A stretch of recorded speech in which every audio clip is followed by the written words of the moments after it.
Ja, ik denk dat we allemaal wel een beetje hetzelfde dachten van, hoezo nu? Maar van de andere kant, ja, dat is misschien ook de weg die we hadden ingeslagen, of die de president had ingeslagen, zeg maar, van. Dus op een gegeven moment komt er een nieuwe coach, ja, is het dan ooit een goed moment, zeg maar, Ja, dat is om die coach te vervangen? Ja. Dat is een beetje ook het ding.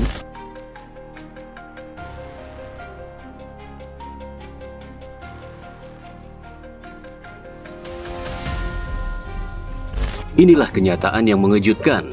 Sebuah kenyataan yang muncul ke permukaan setelah Indonesia dihancurkan dengan cara yang paling menyakitkan. Dibantai 5 gol tanpa ampun oleh Australia. Tapi yang lebih mengguncang bukan hanya skor di papan pertandingan, melainkan percakapan yang tiba-tiba mencuat. Sebuah obrolan eksklusif, dialog yang begitu dalam, jujur, dan syarat akan makna, yang mempertemukan 3 pemain diaspora, yaitu Calvin Verdong, Kevin Dix, dan Ragnar Oratmangun. Obrolan yang terdengar santai, tapi menyimpan keseriusan yang mendalam. Sebuah diskusi yang bukan sekadar basa-basi, tapi seperti menjawab satu pertanyaan besar yang selama ini menggantung di benak publik. Apakah benar Sintayong adalah biang dari segala kekacauan ini? Saya penasaran sih. Namun jawaban dari ketiga pemain diaspora ini justru membalikan semua asumsi. Dalam pernyataannya, Ragnar justru menyampaikan hal yang membuka mata dan hati kita semua. Ia tak menuding, juga tak menyalahkan seorang Sintayong, tapi justru mengakui bahwa pelatih asal Asia seperti Sintayong memiliki karakter yang unik, berbeda, namun sangat positif. Wow, dan yang lebih menyayat, Ragnar melontarkan satu pertanyaan yang menggema seperti tamparan keras ke dinding federasi. Vrij verrassend dat er opeens een nieuwe bondscoach kwam. Hoe ervaren jullie het? Ja, ik denk dat we allemaal wel een beetje hetzelfde dachten van, hoezo nu? Maar van de andere kant, ja, dat is misschien ook de weg die we hadden ingeslagen, of die de president had ingeslagen, zeg maar, van. Wow. Dus ja, is het dan ooit een goed moment, zeg maar, Ja, dat is om die coach te vervangen? Ja. Dat is een beetje ook het ding. Kenapa harus sekarang? Iya, kenapa pergantian pelatih dilakukan saat momentum tim ini sedang berada di puncak kepercayaan diri? Sebuah keputusan yang terasa begitu janggal, diambil tepat di saat timnas tengah menapak jalur sejarah. Kelvin Verdong pun menegaskan, menurutku, dinamikanya sangat bagus bersamanya. Dia adalah pelatih yang suka bercanda. Benadering. Berbeda jauh. Ja, dat wel. Maar hij was ook gewoon in voor geintjes en dat soort dingen. Dus ik denk dat de dynamiek wel goed was met hem. Ucapan ringan tapi mengandung makna dalam. Karena pelatih hebat bukan hanya tentang taktik, tapi juga tentang keakraban. Dan chemistry itu telah Verdong rasakan. Kemudian Ragnar menambahkan dengan tegas, aku masih berpikir bahwa dia bagus di dalam tim. Hij is van Azië, zeg maar, dus het is toch, zijn werkwijze is heel anders dan wat wij gewend zijn, maar ik vond dat hij wel gewoon, al wel gewoon goed in de groep, denk ik. Dia bagus di dalam tim. Want het was geen Indische coach, hè? Koreaan. Koreaan, ja. Ja. Dan Kevin Dix yang hanya beberapa hari berada di skuad ikut bersuara, dan apa yang aku lihat, dia baik-baik saja. Ja, ik denk nog steeds, of ik denk wel dat hij gewoon goed in de groep lag, dat dat niet. Van wat ik heb gezien lag hij gewoon goed in de groep. Ja. Ik ben er maar 4 dagen geweest, dus. Bayangkan, hanya 4 hari bersama tim, tapi Kevin bisa merasakan aura positif dari sang pelatih. Sementara Verdong bahkan sering tertawa bersama Sintayong. Ik kon echt om hem lachen, man. Ja, hij kon echt echt lachen. lachen. Ja, man. Ja. Want hoe communiceerde hij bijvoorbeeld met jullie? Dat hij een talk? Twee Ja, hij spreekt alleen Koreaans en dan... Apakah itu gambaran dari tim yang penuh konflik? Apakah seperti ini bentuk wajah dari tim yang tidak harmonis? Lalu muncul pertanyaan paling tajam sekaligus paling sensitif. Dinamika seperti apa yang sebenarnya terjadi di balik pemecatan Sintayong? Apakah ini hanya alibi yang dikarang untuk membenarkan keputusan yang sudah dibuat? Alibi bahwa sang pelatih berkonflik dengan pemain diaspora, juga alibi bahwa komunikasi adalah penghalang besar? Padahal sampai hari ini, tak pernah sekalipun kita mendengar pengakuan langsung dari Tom Haye, Maes Hilgers, atau dari pemain lain bahwa ada konflik besar di dalam ruang ganti. Dan yang lebih ironis, keputusan mendadak ini datang setelah timnas menorehkan sejarah besar. Mengalahkan raksasa Timur Tengah Arab Saudi dengan skor telak 2-0. Sebuah kemenangan monumental yang seharusnya menjadi titik loncatan, tapi justru berubah menjadi titik belok penuh tanda tanya. Hari ini kita bertanya, apa sebenarnya yang terjadi? Dan kenapa pelatih yang membawa kita terbang justru dipaksa turun saat kita mulai menyentuh langit.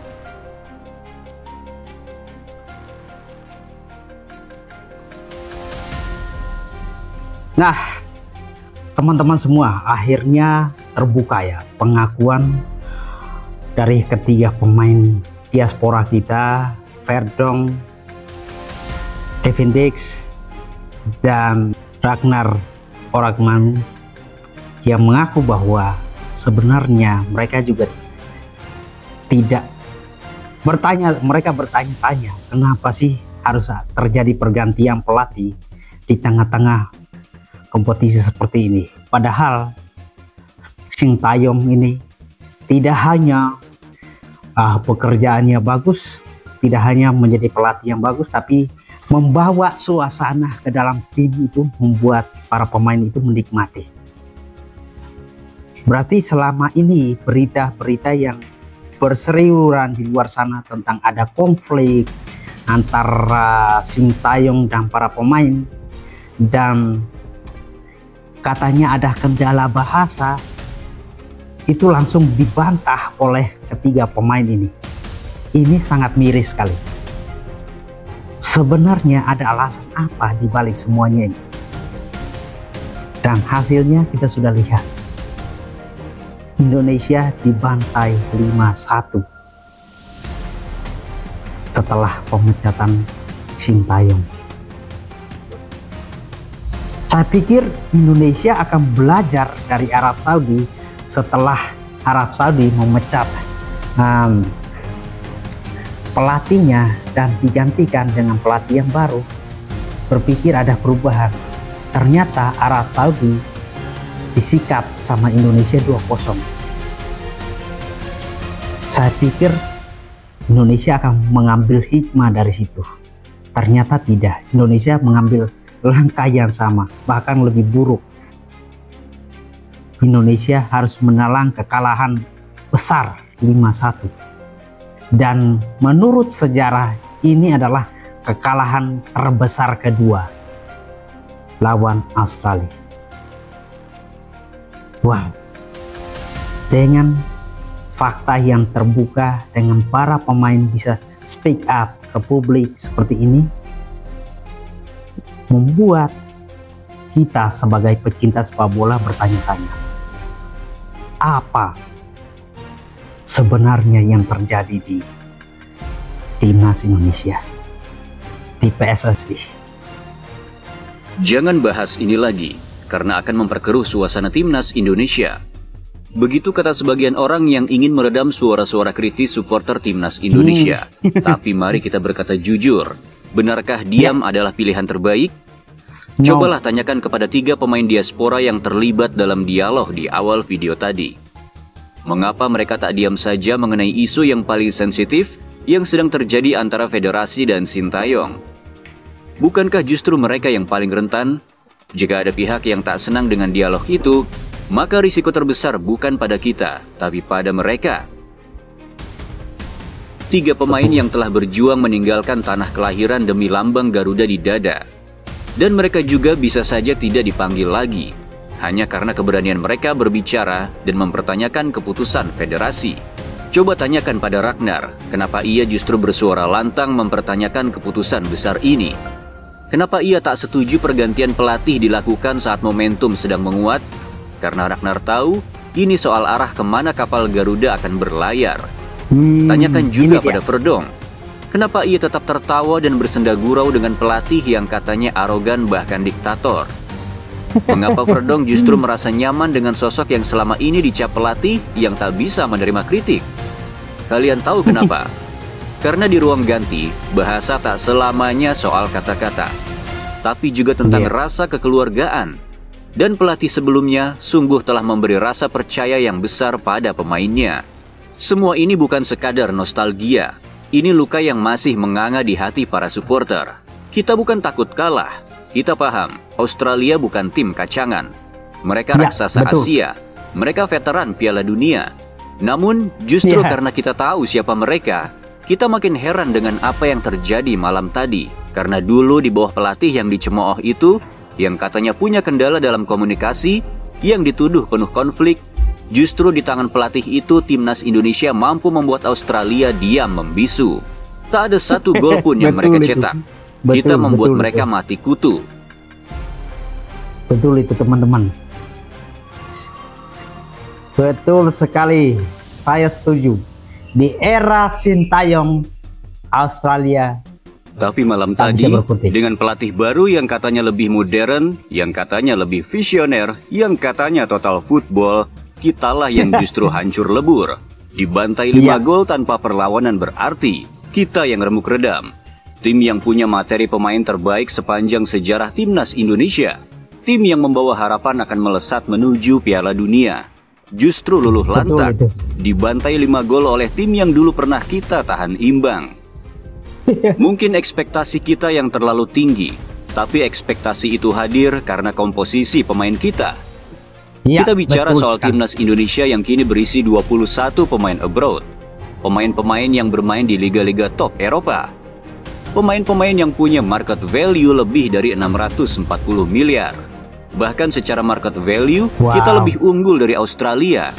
Tapi apa arti semua itu jika strategi di lapangan tak mampu menyatukan kekuatan menjadi kemenangan? Kita tahu market value bukan segalanya. Tapi ketika angka-angka itu tak sejalan dengan hasil di lapangan, wajar jika kita bertanya, ada apa sebenarnya? Tapi kita bisa melihat dengan mata kepala sendiri, tim ini kehilangan nyawa. Jika kita kalah 1 atau 2 gol, mungkin kita masih bisa berkata, ya Australia memang kuat. Tapi 5 gol? 5 gol yang bahkan tak pernah dilakukan Jepang, si Raja Asia yang begitu gagah menjadi pemuncak klasemen. 5 gol yang terasa seperti tamparan telak bagi mimpi kita menuju Piala Dunia. Dulu Sintayong disebut pelatih monoton, yang katanya suka parkir bus, katanya terlalu bertahan, katanya kuno, katanya miskin kreativitas. Tapi malam tadi kita justru belajar mengapa ia memilih strategi itu. Lihat saja data malam ini. Penguasaan bola 61% untuk Indonesia dan hanya 39% untuk Australia. Tapi apakah itu penting? Kita bukan sedang bermain dansa indah di lapangan. Kita sedang bertarung. Dan dalam sepak bola, yang dicatat bukan siapa yang paling banyak menyentuh bola, tapi siapa yang paling banyak mencetak gol. Dan siapa yang paling bisa mempertahankan gawang dari kebobolan. Itulah filosofi sederhana dari Sintayong. Filosofi yang dulu ditertawakan, tapi kini mulai kita rindukan. Lalu ketika PSSI berkata, lebih baik mengambil risiko sekarang daripada menyesal di kemudian hari. Maka biarkan kami bertanya, risiko seperti apa yang Anda ambil? Penyesalan seperti apa yang Anda coba hindari? Karena yang kami lihat saat ini, justru penyesalan itu sedang kami telan bersama air mata pada malam itu. Apa artinya mengganti pelatih yang telah membangun fondasi selama 5 tahun? Yang telah menyatukan diaspora dan lokal dalam satu roh perjuangan? Yang telah menumbuhkan harapan dan menyulut api kebangkitan bangsa?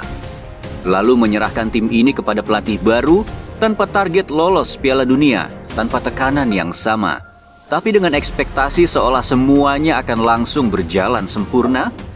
Benar saja kata Bung Hadi Gunawan.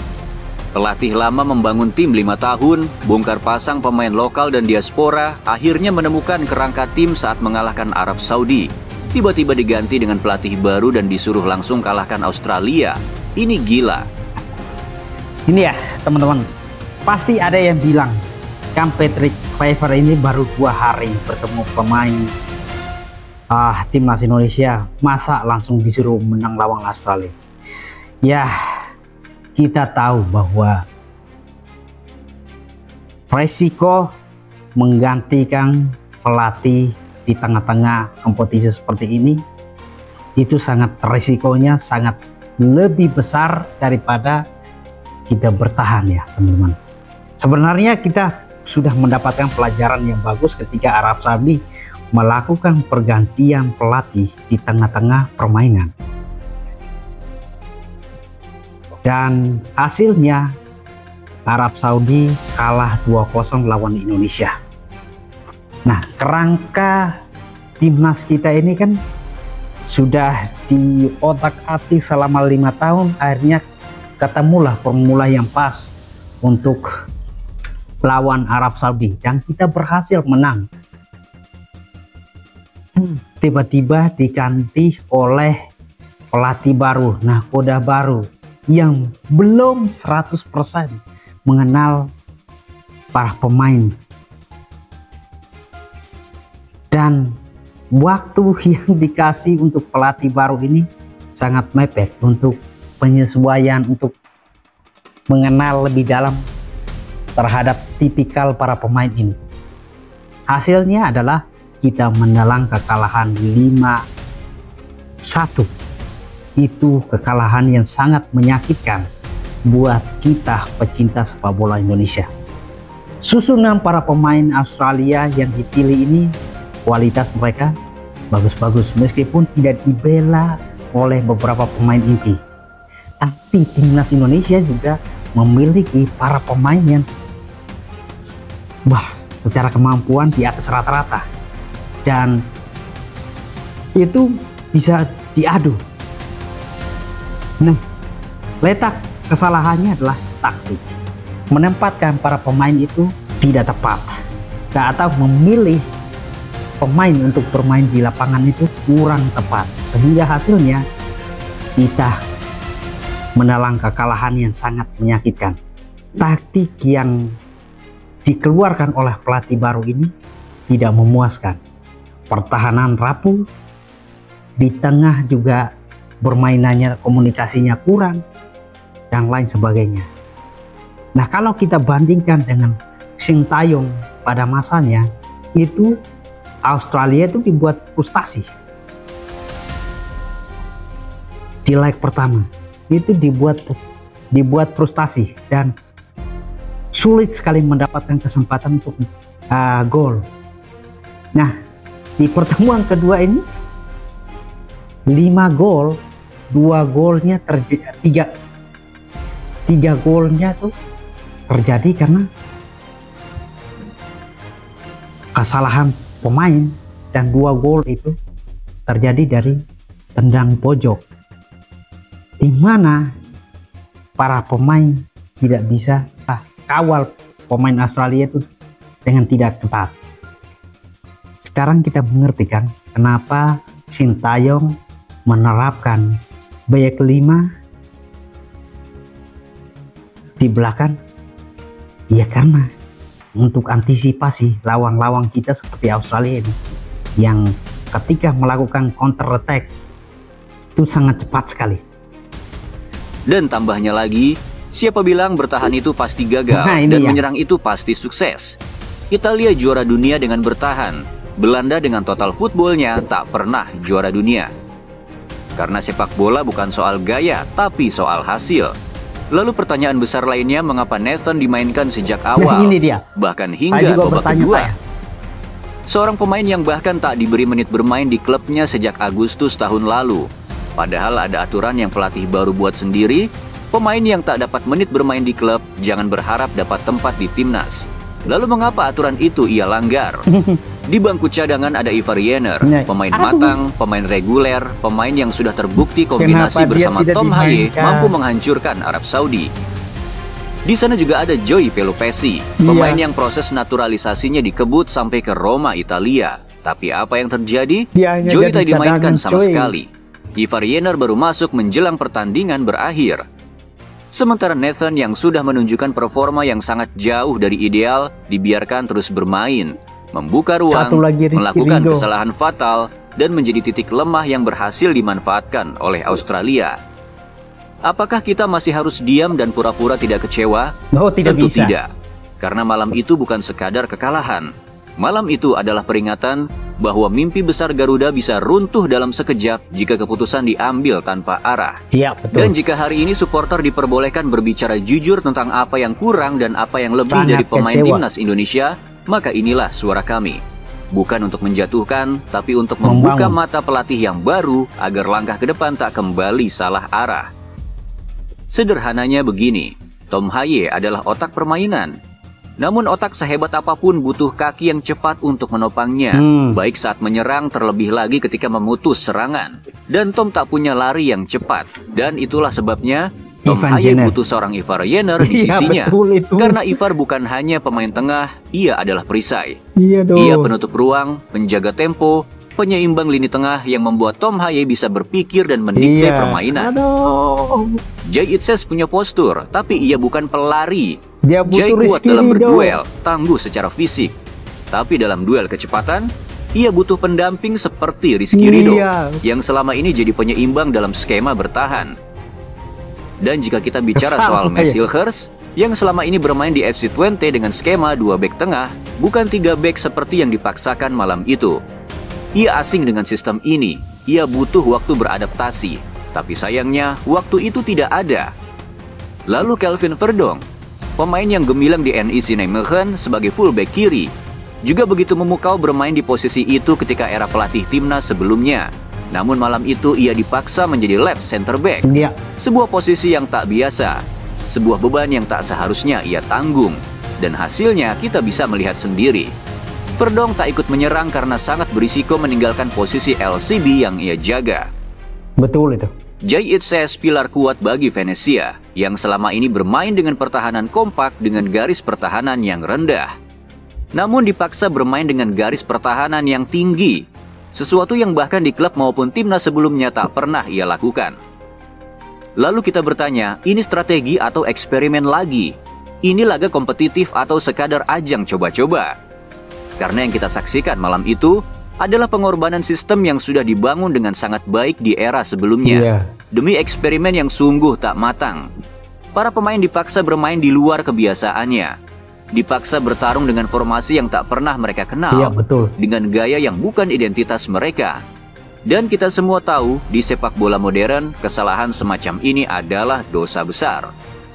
Dan dosa itu dibayar mahal, bukan hanya dengan kekalahan, bukan hanya dengan hilangnya 3 poin, tapi dengan rasa malu yang mencabik harga diri supporter Garuda. Iya, betul. Karena sebelum laga ini, kita supporter timnas Indonesia sudah memulai pertempuran lebih dulu.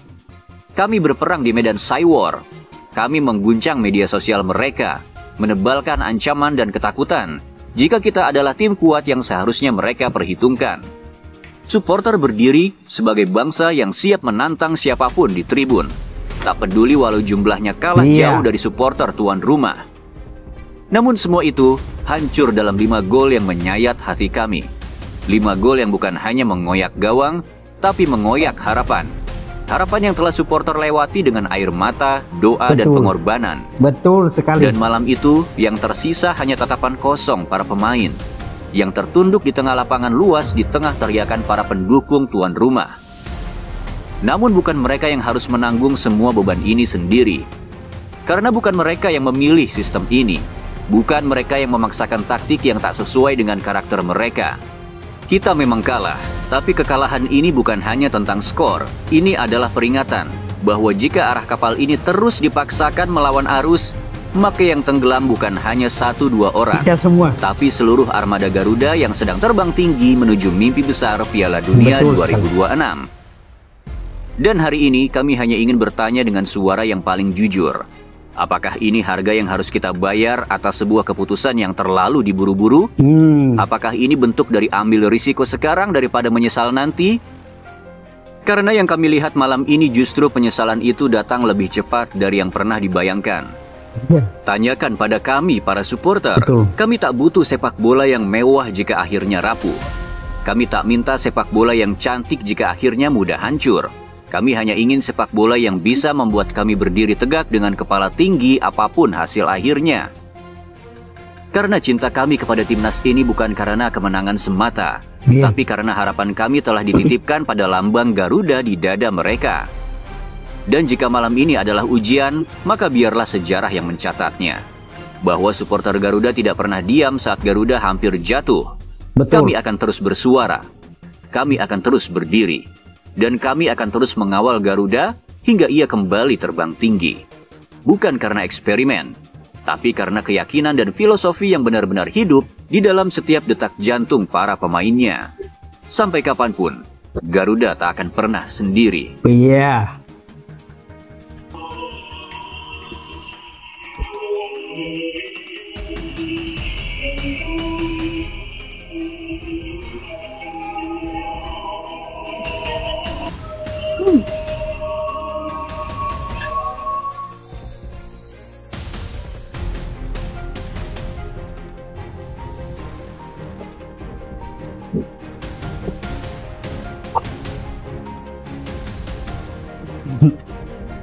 Kalau kita bicara timnas Indonesia itu kita bukan lagi pakai rasa, tapi kita pakai hati, teman-teman.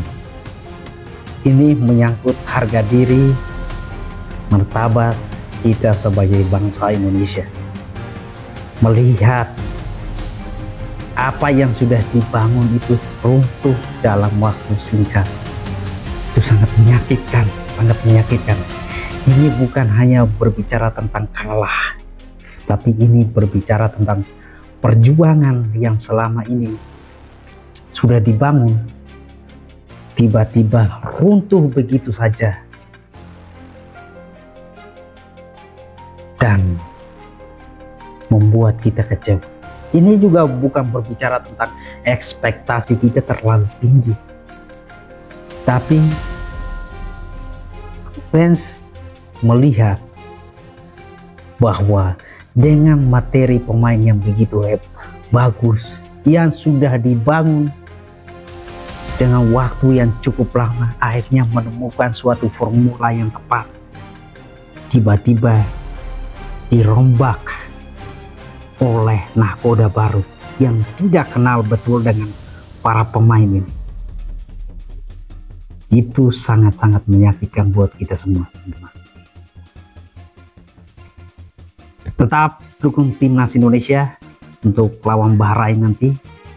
Kita berharap 3 laga terakhir ini bisa membawa poin minimal 6 poin atau 7 poin jika imbang lawan Jepang. Itu yang kita harapkan, karena ini adalah peluang kita, harapan kita.